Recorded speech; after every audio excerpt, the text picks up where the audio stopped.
In Wisconsin today, state employees continued their protests in the Capitol against Republican plans to cut their salaries and benefits and strip them of most of their collective bargaining rights.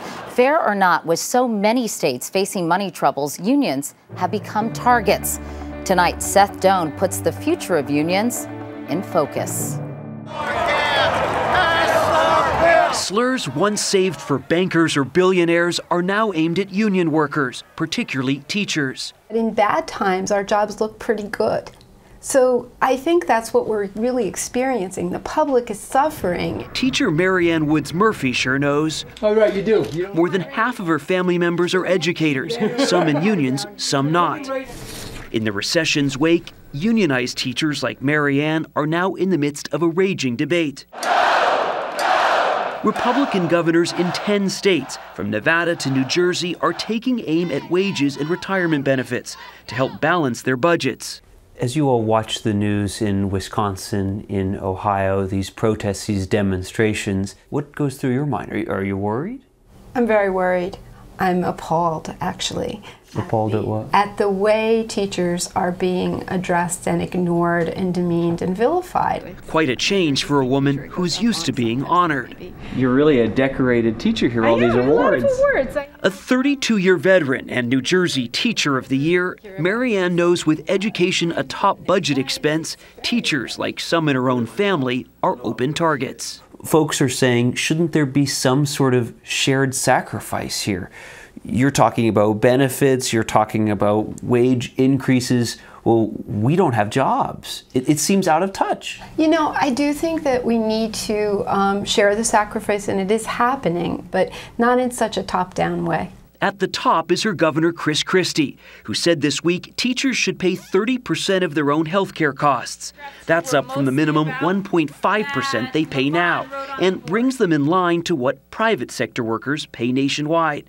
If Christie gets his way, they'll also contribute more to their pension plans. If those proposals are put into effect, a New Jersey teacher with a family of 4 making an average of $66,000 would have to spend an extra $7,000, amounting to a 15% pay cut.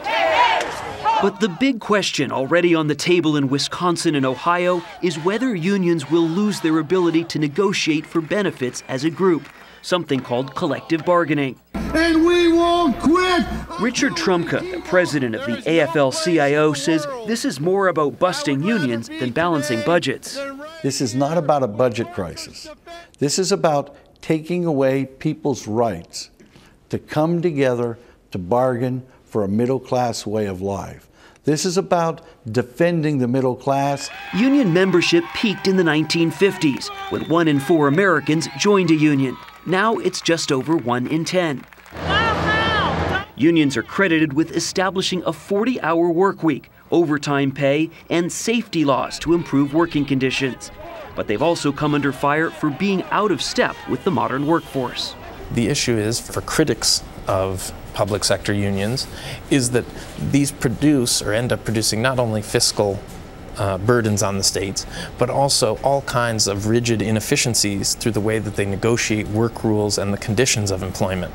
This is a non-union school. Yes, it is a non-union school. Marianne's son-in-law, Billy Bowie, principal at this charter school, What's going on? says being able to deal with teachers directly keeps the school running more efficiently. I do believe unions do make it a little less flexible. It's true. Okay. Marianne's husband, Joseph Murphy, is a teacher at a nearby private school. While he's not in a union, he relies on his wife's far better health care benefits. When you compare the overall package, pay, benefits. In terms of dollars and cents, she fares much better than I do. And I am making a good salary, but not as good as Marianne is. The next generation of teachers, like Marianne's 27-year-old daughter, Melinda Bowie, worries the profession won't offer the same security or the same degree of pride either. If I'm wearing my union shirt, sometimes I have to admit will zip up my jacket because I don't want to get into the conversation. Oh, you're a teacher. Why won't you give back? We're in a financial crisis. You're greedy. Harsh words for those who've spent a lifetime giving. Seth Doane, CBS News, Teaneck, New Jersey.